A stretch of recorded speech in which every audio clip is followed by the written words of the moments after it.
Panie premierze, panie prezydencie, nasz debiutancki duet. Duet? Dr Dre i Eminem po raz pierwszy razem na scenie. Ja jestem Eminemem? Ilya, how do you, as a European, look at the American tendency to mythologize their leaders via cinema, as it seems that the character of a heroic American president is one of the staples of Hollywood action films? I think it's a wonderful thing.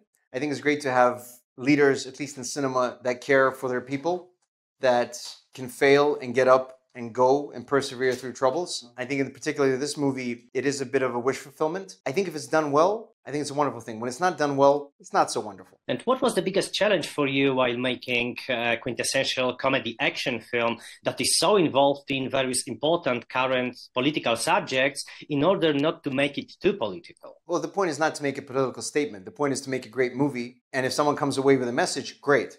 But we're not, the primary task is to make a really fun, high quality piece of entertainment. The fact that the film comes out on July the 4th, I want people in America especially, to be able to sit with their loved ones, not argue and not be divided, but be united by having a good time. Because there's a lot of time to argue, and there's a lot of reasons to argue. And I don't want to be adding to those reasons. A huge part of the film takes place in Poland, where I'm from. So can you say anything about the Polish sequence, about the research, and about the idea of setting part of the film in Warsaw? Because they make their way from Belarus, it was a shame we had to shoot, because we needed to shoot in Serbia.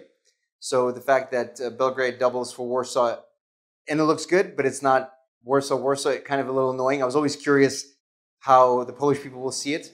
We had a Polish VFX supervisor, Jakub, who pointed out some very glaring mistakes we made. There were some things in the train sequence, there's some writing on the wall. He's like, why did you guys say that? I was like, I have no idea. We missed it. So we try to make that correct. As a Russian, I grew up watching these movies where they showed Moscow, they showed the Russians completely wrong, and we'd always watch it. You watch John Wick, and you're like, that's not Russian at all. They're not, their names aren't everything. And I talked to Derek Kolstad, the writer of John Wick. I was like, Derek, dude, don't you guys care? He's like, we kind of do, but you guys don't mind. I'm like, it's true. If the movie's good, we will forgive silly stuff. In fact, I think my biggest crime against the wonderful people of Poland is I played the cop. We had a friend who dictated over WhatsApp the dialogue. Our Polish supervisor like, that makes no sense. And he gave me the right lines, and we tried to put the right lines in. I acted them out again, and they're worse than what we had. I'm like, I do not like the fact that there's a reason for the fine Polish people to be like, what are they doing? But I was like, it's the spirit of Hollywood. Because they will come, they will use your country, they will present it as a great backdrop because Eastern Europe is incredibly cinematic, as we all know. In fact, I think way more so than Western Europe, in my opinion. And it was just nice to have a traveling movie because of between London, we have south of France, we have Italy, we have Belarus, we have Poland.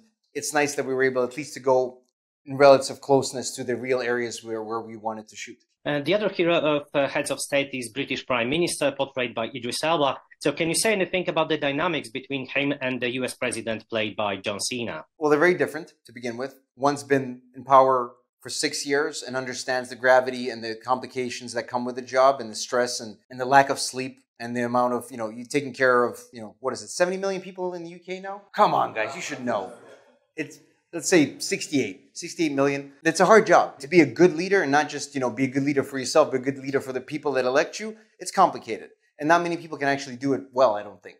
And then you have the American president who's very like, let's go, we'll figure it out. Very American, very like optimistic and hopeful. And I think the truth is, from my perspective, it'd be incredible to have leaders that can give you hope. They are full of optimism, but they're also realistic and they do the job and they know how complicated, how tricky it is to actually serve the people that have elected you. So that's why it's so important for a buddy comedy movie to have these guys who are so far apart, but they both must understand that they have to learn from each other. Because I think the world would be a better place if we were more open to learning from each other and respecting each other and not doing stupid shit to each other. That's actually a great message for the tough times. Thank you, Ilya, for the interview. Have a great day. Thanks so much, Bartosz. Have a great day. Jak to przeżyłeś? Zachowałem spokój i nie przestałem.